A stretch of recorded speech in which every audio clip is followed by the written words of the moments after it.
Olá, seja bem-vindo ao JR Trade. A W Macan é a maior agência de publicidade do Brasil, de acordo com o Ranking Semp, que é o Fórum de Autorregulação do Mercado de Publicidade. Conosco aqui no JR Trade, o CEO da agência, André França, com mais de 25 anos de carreira, cuidando de muitas marcas, grandes clientes. Obrigada pela sua presença aqui com a gente, André. Prazer o meu, Giovana. Obrigado a você e obrigado ao JR Trade por essa oportunidade. O JR Trade tem episódios novos sempre às 7h30 da noite, às quartas-feiras. Então, acesse lá as nossas plataformas digitais aqui da Record TV. Para começar, então, fechando um ano desse novo ciclo, essa nova experiência à frente da agência. Como tem sido para você trabalhar nesse momento de grandes mudanças do mercado da comunicação? Esse último ano é um ano desafiador, né, por várias razões. Acho que a gente está vivendo ainda um fim de pandemia. A gente está vivendo um novo momento econômico com outras realidades e, ao mesmo tempo, acho que eu tenho sentado, sou novo nessa posição.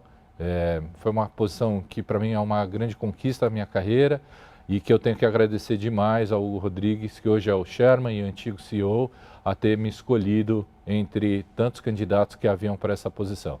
Então, sim, é uma posição de muita novidade, vamos dizer assim, num mercado que muda a cada dia, mas ao mesmo tempo com imensas oportunidades, né? Então isso é o que a gente tem vivido dentro da publicidade e também tem tentado mostrar isso aos nossos clientes. O que você acredita que seja essa grande oportunidade nesse momento para a comunicação? Estamos falando de um momento totalmente voltado para a internet, né? Falando de dados, de tecnologia. Essa é uma forma, inclusive, que a agência tem muito de lidar com os clientes além da criatividade. Você traz isso porque é engenheiro por formação, né? Como é que tem sido agregar mais esse valor à agência, aos produtos que a agência oferece? Eu acho que essa faz parte de um dos desafios, de como a gente pode melhor ler o mercado, sendo um mercado cada vez mais fragmentado, né? Como você mesmo colocou, antigamente a gente tinha alguns pilares, alguns meios de comunicação somente, e que eles geravam todo o awareness, consideração e eventualmente vendas. Hoje em dia a gente tem diversos canais, múltiplos, né? Só no digital, quantos milhares de sites e quantos milhares de formatos, possibilidades não existem. Então, alguém de, vamos dizer assim, formação mais técnica, uma formação mais de exatas e de dados, como é o meu caso, acaba olhando para esse cenário talvez de uma maneira mais estruturada e menos intuitiva, onde o que a gente vem buscar é entender melhor através de dados o que está acontecendo, quais são as tendências, o que está se falando, o que de fato os números estão mostrando para a gente poder mostrar isso para a área de planejamento, criação, para o próprio cliente e mostrar caminhos para isso. Ou seja, a grande questão, acho que hoje que a gente enfrenta é como é que a gente, de uma maneira técnica e estruturada, a gente lê esse mercado, que é muito difícil você observar ele somente intuitivamente, a gente lê esse mercado e dá uma base para que daí o material criativo se destaque de uma maneira melhor, mais rápida, mais eficiente, entende? Então, acho que qualquer pessoa hoje de exatas tem uma possibilidade no nosso mercado, assim como os criativos, por nossa história, pela história brilhante da comunicação aqui no Brasil, sempre tiveram. Então, acho que hoje a grande questão é como junta esses dois mundos para tornar uma comunicação mais eficiente, mais interessante para o consumidor. Fala um pouquinho da história da agência, aproveitando a sua deixa. A W Macan está há 87 anos no país, desde 1935. Ela veio para atender grandes clientes internacionais e desde então tem feito um trabalho aí não só para contas alinhadas, como também para contas basicamente brasileiras. Entre os nossos grandes clientes hoje, a gente atende Banco do Brasil, GM, Americana, Seara, Grupo Petrópolis, L'Oréal, Mastercard, entre tantas outras marcas, tanto internacionais quanto brasileiras. A gente oferece uma gama de produtos hoje que vão desde comunicação tradicional, que a gente fala, ou seja, posicionamento de marca, planejamento, material criativo mesmo, conteúdo, social, até mesmo questões mais estruturantes, como a formação e criação de databases, modelos econométricos, dashboards, dataviz e assim por diante. Ou seja, mais uma vez tentando equilibrar, não equilibrar, mas juntar dois mundos, que é o mundo esse da ciência, onde a gente tenta cada vez mais enxergar através de dados e tecnologia o que está acontecendo ao nosso redor e inclusive mensurando resultados, até o lado criativo mais tradicional da publicidade. Você tem algum case interessante de alguma empresa que ainda era muito a pé dessa questão de dados e que mudou, se reestruturou e que realmente valeu a pena ter feito esse trabalho com relação aos dados? Eu acho que hoje as grandes empresas, todas elas, vêm procurando já há algum tempo construir suas bases de dados, entender resultados e enxergar esse mercado. A gente tem um case bastante interessante que é com a própria GM, né? E aí a gente tem lá o Bruno Campos, o Herman, que iniciaram esse movimento junto conosco há alguns anos já, onde a gente vai mensurando cada etapa do caminho da compra. Então, desde o momento onde há um deslumbramento por um modelo de carro, até o momento em que como é que essa pessoa navega dentro do site, pelas concessionárias, para entender mais detalhes a respeito desse produto, como é que a gente pode gerar um lead que seja, na verdade, mais próximo da compra, para que não seja o vendedor que vai atender essa ligação, que vai usar desse lead, ele tem ali uma pessoa realmente interessada e não simplesmente uma consulta de preço e assim por diante. Então, a gente hoje consegue mensurar quase todo esse funil, de ponta a ponta, para entender qual é o tipo de comprador, qual é o tipo de oferta, como é que ele pode se envolver melhor com a marca, inclusive no pós-venda, ou seja, após a compra do veículo, como é que a gente pode estar presente na vida desse consumidor e, eventualmente, realizar uma futura compra. Então, esse é um dos clientes que, para nós, tem tido aí um olhar transversal para dados, atuando em todas as partes do funil. Bacana.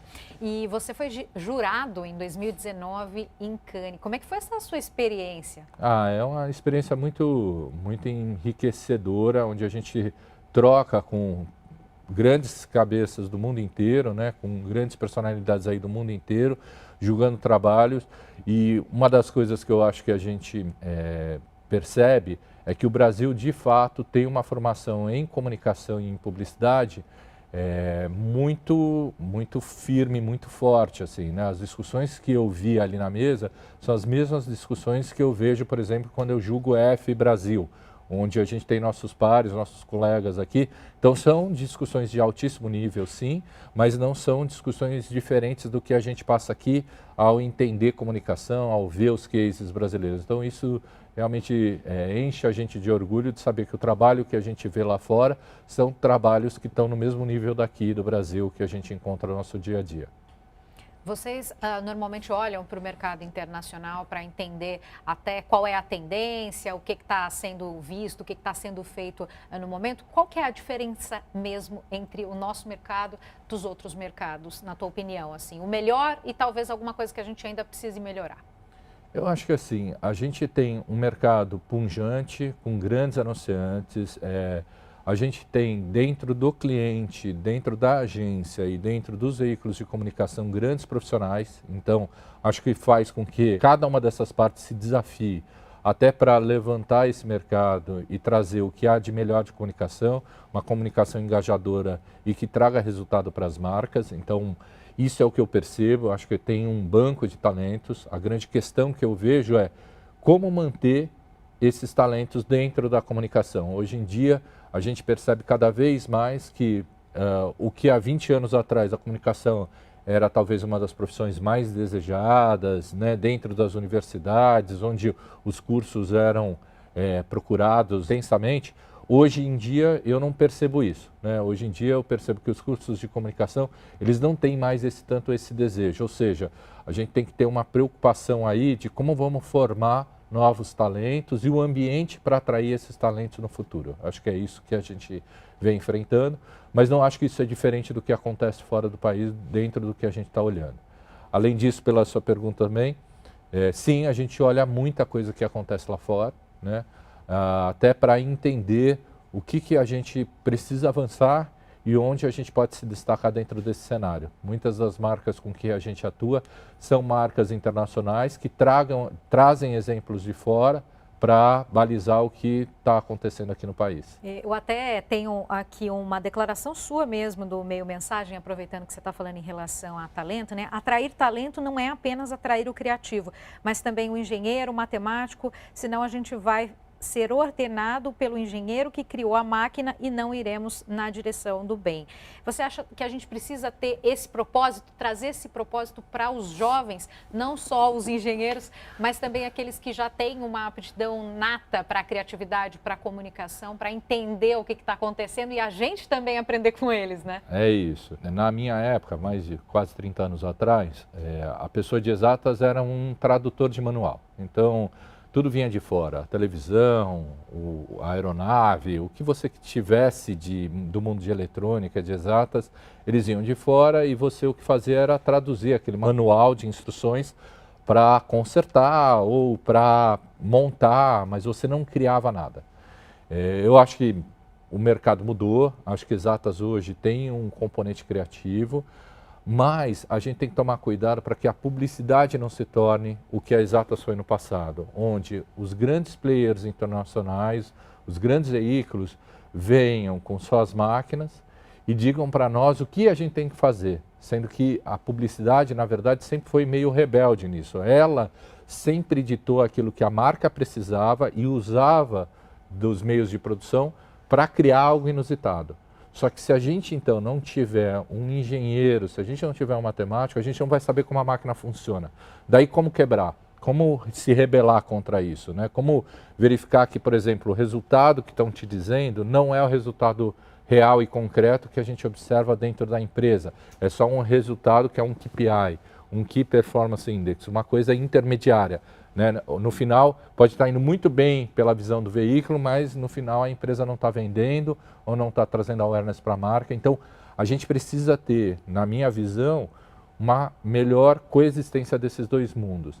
E aí sim, difícil cada vez mais você atrair talentos, né? Porque hoje há uma oferta de trabalho, inclusive entre outros players, seja de tecnologia, dentro do próprio cliente ou outras profissões que estão levando esse talento criativo, seja em exatas, seja em humanas, para outros lugares, né? Então, a gente vem disputando cada vez mais esse talento com outras frentes. André, como é o trabalho da agência para conseguir dar opções para o cliente, tanto da publicidade ser na mídia, na internet, como também na TV, no rádio?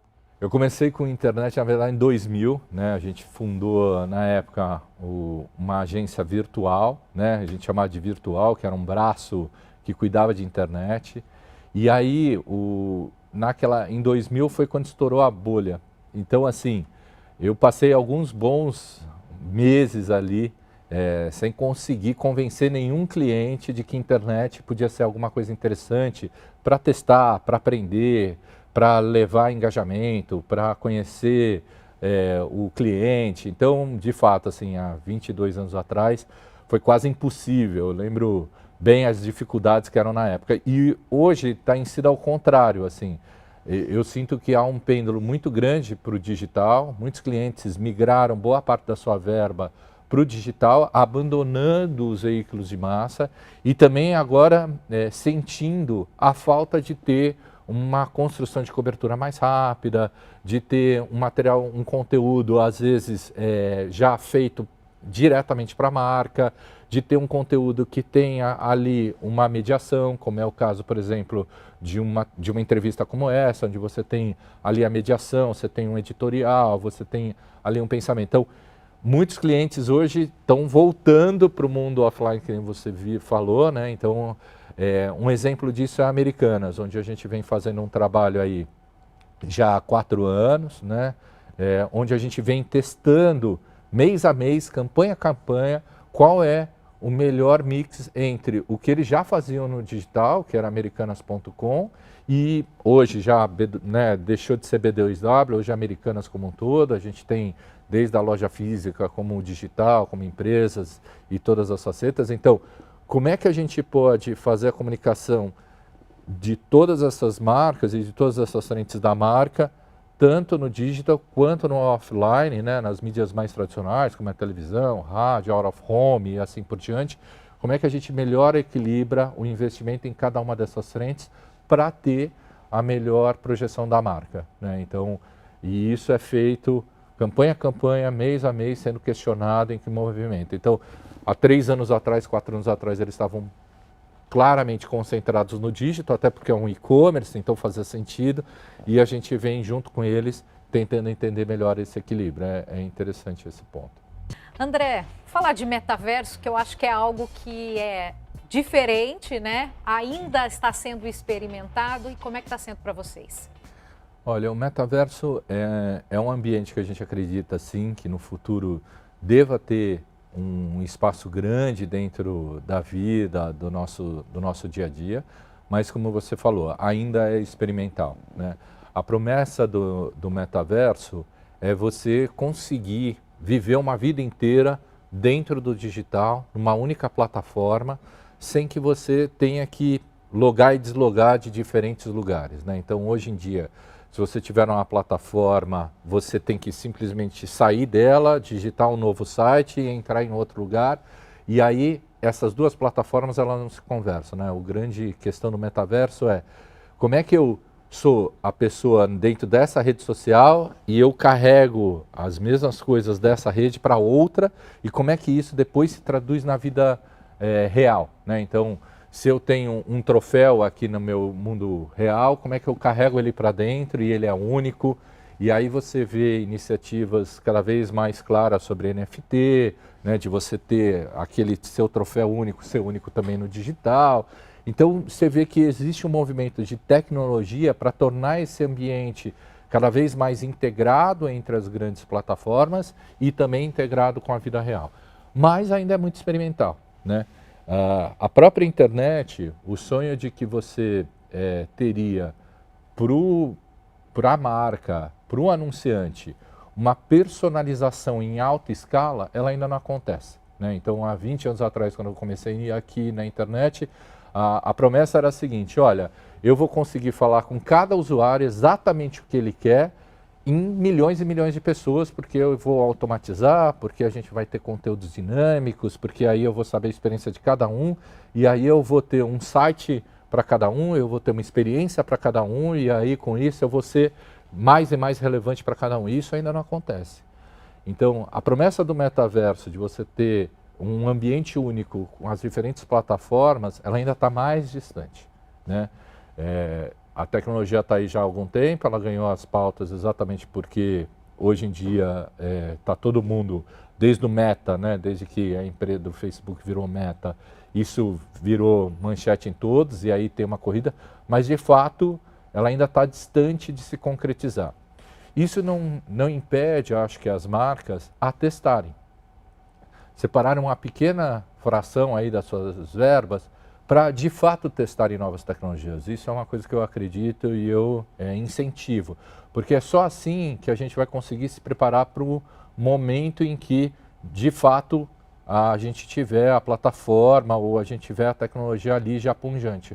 Ou seja, graças a uma experiência prévia, ainda que pequena, mas uma experiência prévia de como é que a gente tem que se preparar para esse momento. E o único jeito de fazer isso não é estudando, é realizando. Então, acho que vale sim sempre reservar uma parte da verba para aplicar no metaverso e entender ali quais são as possibilidades, o que pode ser criado, o que engaja, o que não engaja, o que faz sentido para aquela marca, para aquele produto. Você acha que as marcas precisam cada vez mais ter essa ligação com o ESG? Você acha que é importante elas terem relevância para o consumidor?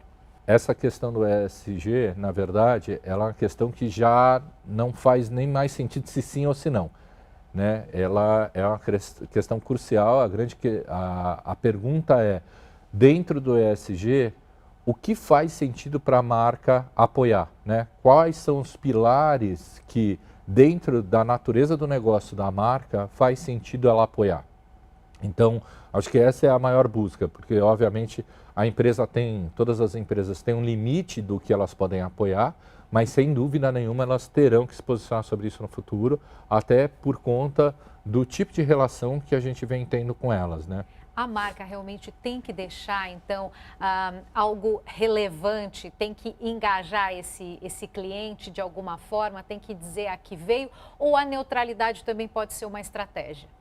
Não, não. A marca precisa engajar. Um dos exemplos claros que a gente tem falado é sobre Seara, parte do grupo JBS, e o compromisso com o Net Zero, onde tem um compromisso aí de eliminar os resíduos dentro de um curtíssimo espaço de tempo num setor que é o agropecuário. Então você imagina o tamanho do compromisso. E ela está fazendo isso porque acredita e porque também é demandada. Então, assim, hoje não é simplesmente porque a gente gosta, é porque realmente as pessoas que estão por trás da companhia entendem que isso é um legado que todas as empresas têm que deixar. E no caso da JBS tem um compromisso aí assinado para um futuro muito breve de a gente ter eliminação de resíduos zero.